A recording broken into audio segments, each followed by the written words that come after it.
आप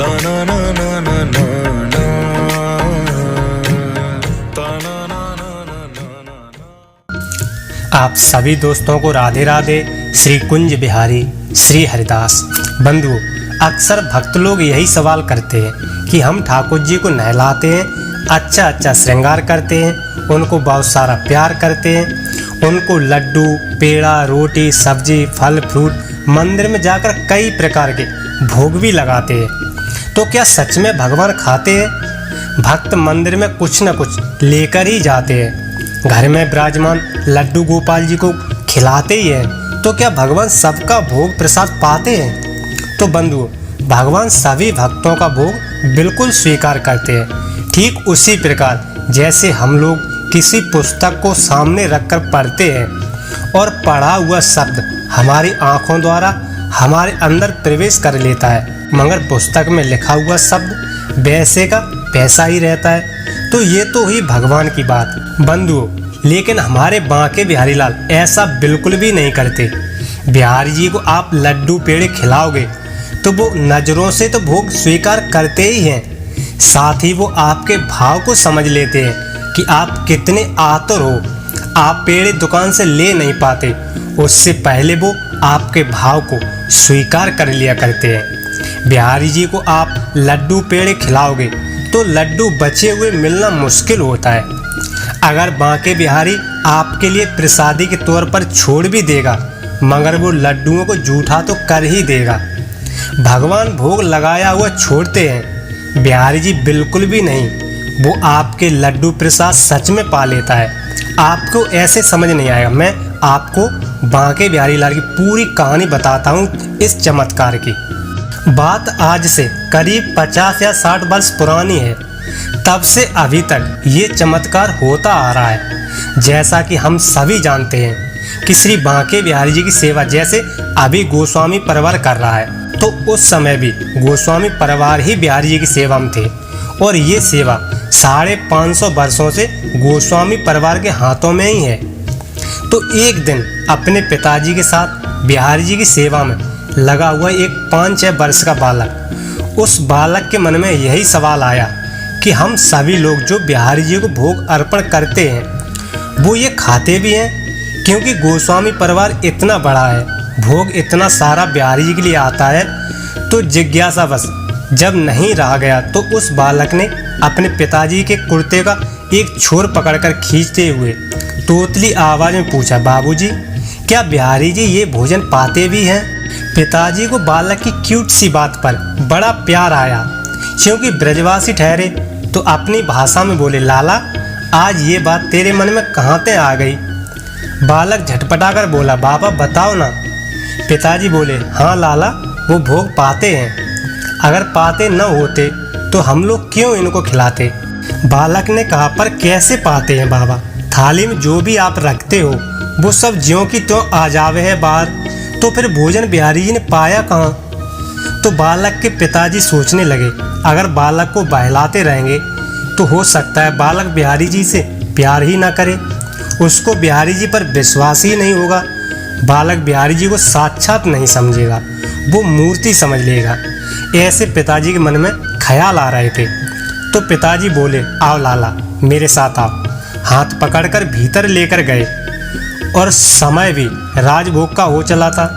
लगभग 10 बजे के आसपास बिहारी जी का दर्शन 30 मिनट के लिए राजभोग के समय बंद होता है, आप सभी जानते हैं।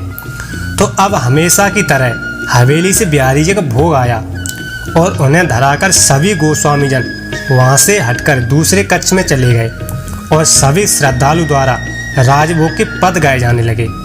कुछ समय बाद, लगभग 20 मिनट के बाद, गोस्वामी जी अपने बेटे को लेकर बिहारी जी को ओर बढ़े। अब यह नियम है कि पहले बिहारी जी को आचमन कराया जाता है, फिर प्रसादी की थाली पर नजर आती है और फिर उसे सबको बांटा जाता है। तो गोस्वामी जी ने आचमन कराया और कहा, देख लाला।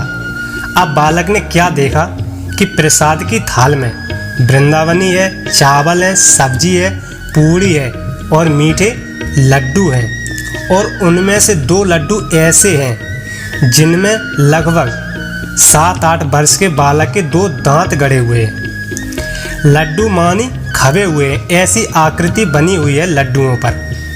वो बालक ये चमत्कार देखकर खुश हो गया, लेकिन बाबा उस दिन लगता है बिहारी जी की कृपा उनके चमत्कार दिखाने ही लाए थे। वो बालक से बोले, लाला और देखेगो? बालक ने हाँ में सिर हिलाया। तो पिताजी ने बालक को गोद में उठाया और बिहारी जी के मुख के बिल्कुल पास खड़े करके कहा, ले देख ले। बालक ने देखा कि जो बूंदी के लड्डू में दांत के निशान पड़े थे, वही बूंदी के लड्डू के दाने बिहारी जी के मुख से लगे हुए हैं और बिहारी जी के हाथ घी से लिसे हुए हैं। बंधुओं, एक विशेष बात और, जब बिहारी जी को भोग लगता है तो भीतर के द्वार भी बंद कर दिए जाते हैं। बाबूजी ने अंत में कहा, लाला हो गई तसल्ली? वो बालक बिहारी जी से खूब प्रसन्न होते हुए बिहारी जी के साथ वहीं खेलने लगा। तो कहने का मतलब है बिहारी जी साक्षात हैं और आज भी नित्य प्रतिदिन गोस्वामी जन भोग लगाते हैं तो कुछ न कुछ चमत्कार बिहारी जी करते ही रहते हैं। लेकिन गोस्वामी जन रोज के चमत्कार बताना ठीक नहीं समझते। यह कोई बनी बनाई घटना नहीं है। इस सत्य घटना में जो बालक है वो कोई और नहीं है।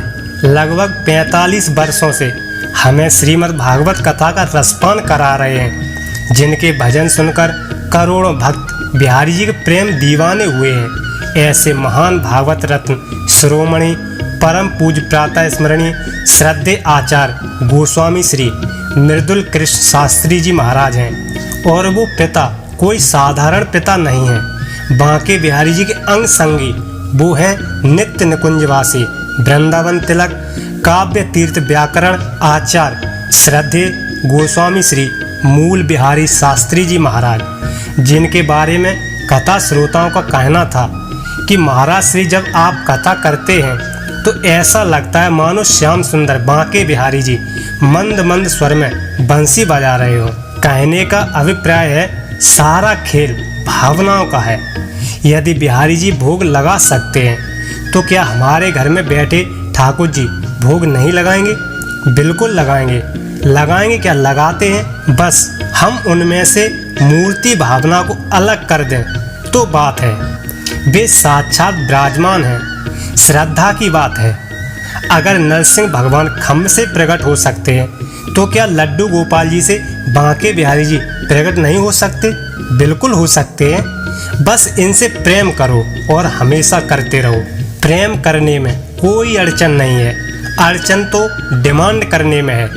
तो बांके बिहारी जी तो स्वयं ही प्रकट हैं। जिन भक्तों के लड्डू गोपाल जी ने बिहारी जी का दर्शन कर लिया है वो तो स्वयं ही बांके बिहारी जी हैं। प्रेम से सब मिलेगा। तो बिहारी जी से बस प्रेम करो, अटूट श्रद्धा रखो। वो तुम्हारा जन्म जन्म का रोना दुखी रहना बंद करा देगा। ऐसे ही बांके बिहारी जी की चमत्कारिक लीलाओं के बारे में जानने के लिए राधे कृष्ण यूट्यूब चैनल को सब्सक्राइब करना बिल्कुल भी ना भूलें। तो वीडियो को लाइक, चैनल को सब्सक्राइब और हो सके तो अपनों को शेयर भी जरूर करें। धन्यवाद।